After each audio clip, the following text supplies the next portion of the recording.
భీమవరంకు డిస్కౌంట్ల పండుగ తెచ్చింది కేకే స్టోర్స్. ధరల్లో చౌక చౌక. కేకే స్టోర్స్, పీపీ రోడ్, భీమవరం. ప్రస్తుతం మనతో పాటు ఉన్నారు 30 ఏళ్ల పాటు మిలిటరీలో పనిచేసినటువంటి శ్రీధర్ శర్మ గారు. ఒకసారి ఆయనతో మాట్లాడదాం. ఆయన చాలా సంవత్సరాల పాటు మిలిటరీలో ఉన్నారు కాబట్టి అసలు అక్కడ రూల్స్ రెగ్యులేషన్స్ ఎలా ఉంటాయి, అలాగే ఇంతకుముందు ఎప్పుడన్నా పెహల్గాంలో జరిగినటువంటి సంఘటన లాంటివి ఆయన లైఫ్లో చూసారా, ఆయన అక్కడ వర్క్ చేస్తున్నప్పుడు, ఇవన్నీ కూడా ఆయన మాటలను తెలుసుకున్నాం. సార్ నమస్తే అండి. నమస్తే మేడం. సార్ ఎప్పుడన్నా మీరు ఇలాంటి ఘటనలు ఇంతకు ముందు చూసారా? పెహల్గాంలో ఇప్పుడు మనం ఏదైతే చూస్తున్నాం అలాంటి ఘటనలు ఇంతకుముందు ఎప్పుడు చూడలేదు. ఇది చాలా చండాలమైన ఘటన. వాళ్ళు వచ్చి మా మతం ఏది అని అడిగి చంపారు. అది చాలా ఇది అంటే అది నేను ముస్లిము, నువ్వు ముస్లిం కాదు, నేను చంపుతానని చంపారు. లేడీస్ని వదిలేసారు వెళ్ళి మోదీకి చెప్పుకోమని. అది క్లియర్గా మనకి టీవీ ఛానల్స్లో వినిపించాయి. ఇప్పుడు లాస్ట్ 1 వీక్ నుంచి జరుగుతున్నటువంటి మీటింగ్స్లో ఒకటి బయటకు ఏం వస్తుందంటే ఈసారి పాకిస్తాన్ని వదిలేటట్టు లేదు. వీళ్ళు 5గురిని టార్గెట్స్గా పెట్టుకున్నారు. ఇప్పుడు ఒకతనేమో అసీం మునీరు చీఫ్, ఎందుకంటే ఆయన దాదాపు ఒక 15 days బ్యాక్ ఒక స్టేట్మెంట్ ఇచ్చాడు. కాశ్మీర్ హమారా రహిగా, మేము కాశ్మీర్ వాళ్ళని బాధ పెట్టకుండా మేము తీసేసుకుంటాం, వాళ్ళకి అన్నీ ఇస్తాం అని. అది శుద్ధ అబద్ధం. ఎందుకంటే మన పిఓకేలో కండిషన్ చూస్తే అది మనకి తెలిసిపోతుంది వాళ్ళు ఎలాంటి బిహేవియర్ ఉందని. అదొకటి. రెండో మనిషి ISI chief, ISI head quarters, ఇది రెండో టార్గెట్. మూడో టార్గెట్ వచ్చి హఫీజ్ సయీద్. నాలుగో టార్గెట్ వచ్చి ఇబ్రాహిం దాహూద్. సలాహుద్దీన్ అని ఇంకో అతను ఉన్నాడు టెర్రరిస్ట్, వాడు 5వ వాడు. ఇవన్నీ చేసిన తర్వాత ఈ కార్యక్రమం జరుగుతుండగా మోస్ట్ లైక్లీ పిఓకే కూడా ఆక్యుపై చేస్తారు. ఎందుకంటే పిఓకేని దాదాపు ఒక 5 years నుంచి రాజ్నాథ్ సింగ్ కానీ, అమిత్ షా కానీ, మోదీ కానీ అంటూనే ఉన్నారు, పిఓకే మేము తీసుకుంటాం, పిఓకే మేము తీసుకుంటాం. ఈసారి తీసుకునే పరిస్థితి బాగుంది, అది చేయగలుగుతారు వీళ్ళు. అండ్ ఆ మెయిన్ టెర్రరిస్ట్ ఎవరైతే వచ్చాడో వాడు he's an ex military commando లాంటి వాడు అక్కడ రిజైన్ చేసి ఎల్ఈటీలోకి చేరాడు.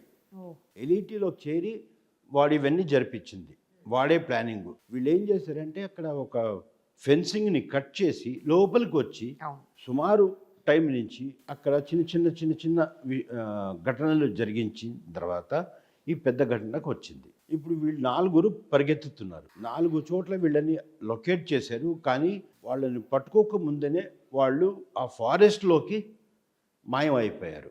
ఇది జరిగిన కథ. కానీ వాళ్ళు ఇప్పుడు ఎలా ఉందంటే, ఇప్పుడు ఎల్ఓసి ఆల్మోస్ట్ ఎవ్రీడే ఫైరింగ్ జరుగుతోంది. అక్కడి నుంచి వీళ్ళు అటు వెళ్ళడానికి కష్టం. పంజాబ్ బార్డర్ క్లోజ్ అయిపోయింది. తర్వాత మన రాజస్థాన్ బార్డర్లో ఇప్పుడు ఫుల్ బిఎస్ఎఫ్ పెట్రోలింగ్ చేస్తోంది. సో వీళ్ళు పాకిస్తాన్కి మళ్ళీ ఎక్కడి నుంచి వెళ్తారు అనేది ఒక క్వశ్చన్. సో వాళ్ళు ఇప్పుడు నాకు తెలిసినట్టు వాళ్ళు అక్కడే ట్రాప్ అయిపోయారు కాశ్మీర్లోనే.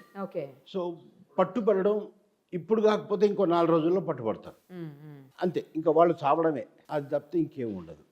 ఇది నా అభిప్రాయం ప్రస్తుతానికి. సార్ మీరు ఇప్పుడు అక్కడ చాలా కాలం చేశారు కదా, అక్కడ నిజంగానే అంటే ఎప్పుడు సెక్యూరిటీకి సంబంధించి భయాందోళనలు ఉండటం, లేకపోతే ఎప్పుడు ఏం జరుగుతుందోనని ఒకలాంటి ఆవేదనలు ఉండటం, అలాంటి పరిస్థితులు ఏమన్నా ఉంటాయా? ఉంటాయి మేడం, కానీ మాకు మిలిటరీలో కానీ, ఎయిర్ ఫోర్స్లో కానీ, నేవీలో కానీ అది ఉండదు. ఎందుకంటే మేము సెక్యూర్డ్గా ఉంటాం. వాళ్ళు మా మీద అటాక్ చేయడానికి రారు, వాళ్ళకి తెలుసు రివర్స్ అటాక్ అవుతుందని. సో కాబట్టి మా మీద చెయ్యరు. జనరల్ పుల్వామాలో గతంలో చేశారు కదా మన భద్రతా బలాలు. పుల్వామాలో మళ్ళీ రోడ్ మీద చేశారు, కానీ అవును యూనిట్ దగ్గరికి వెళ్ళి చేయలేదు. కానీ ఊరిలో మాత్రం యూనిట్ దగ్గరికి వెళ్ళి చేశారు. ఓకే, ఊరిలో అదే జరిగింది.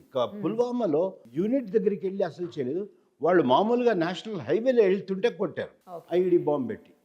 సో అది దీంట్లో కౌంట్ అవ్వదు. యూనిట్స్ని వాళ్ళు జనరల్గా ఇచ్చారు. ఇప్పుడు కాశ్మీర్ ఫైల్స్ వచ్చింది కదా, దాంట్లో ఒక స్క్వాడ్రన్ శర్మని చంపేశారు కదా, అవును. ఆయన కూడా బస్ కోసం నిలబడి ఉంటే బస్ స్టాండ్లో ఆయన్ని చంపారు, అంతేగాని ఆయన యూనిట్లో చంపలేదు. ఆయన్ని బయట చంపారు, యాసిన్ మలిక్. ఇప్పుడు ఆయన ఎక్కడున్నాడు? జైల్లో పడున్నాడు పర్మనెంట్గా. సో ఒకవేళ యుద్ధం వచ్చేస్తుందని చెప్తా ఉన్నారు సార్ అందరూ. ఒకవేళ యుద్ధం అంటూ వస్తే అసలు పాకిస్తాన్ అనేది చరిత్ర పుటల్లోంచే ఎగిరిపోతుంది, ఇంకా అసలు మనకు మ్యాప్లో కనిపించదు అని చెప్పేసి చాలామంది మాట్లాడుతున్నారు. మేడం, మీరు 4-5 రోజుల క్రితం మన అంబాసిడర్ టు ఆఫ్ఘనిస్తాన్ వెళ్ళి ఆఫ్ఘనిస్తాన్ మినిస్టర్ని కలుసుకున్నారు. అంటే ఏం జరిగి ఉండొచ్చు మోస్ట్లీ, బాబు మీరు వజీరిస్తాన్ నుంచి మీరు వాళ్ళని దంచండి, మీరు ఒక దగ్గర నుంచి కొట్టండి, బలూచిస్తాన్కి కూడా అలాగే చెప్పు ఉండొచ్చు, మీరు ఇంకో దగ్గర నుంచి కొట్టండి, వాళ్ళు దాంతోనే చచ్చిపోతున్నారు. ఇంకా మనం వెళ్తే ఇంకేమవుతుంది వాళ్ళ సంగతి. 3 ఫ్రంట్ వార్ వాళ్ళకి ఉన్న ఆర్మీ 650,000 6.5 lakhs అంతే, 650,000 ఆర్మీ స్ట్రెంత్ వాళ్ళకి. ఇంకొక 5 lakhs రిజర్వ్లో ఉన్నారట. ఎంత అవుతుంది? 11.5 లక్షలు అంతే, 11.5-12 లక్షలు. మరి ఎలా కొట్టాడతారు వాళ్ళు? ఒకటి వాళ్ళ ఎక్విప్మెంటు అంతా ఏం బాగాలేదు.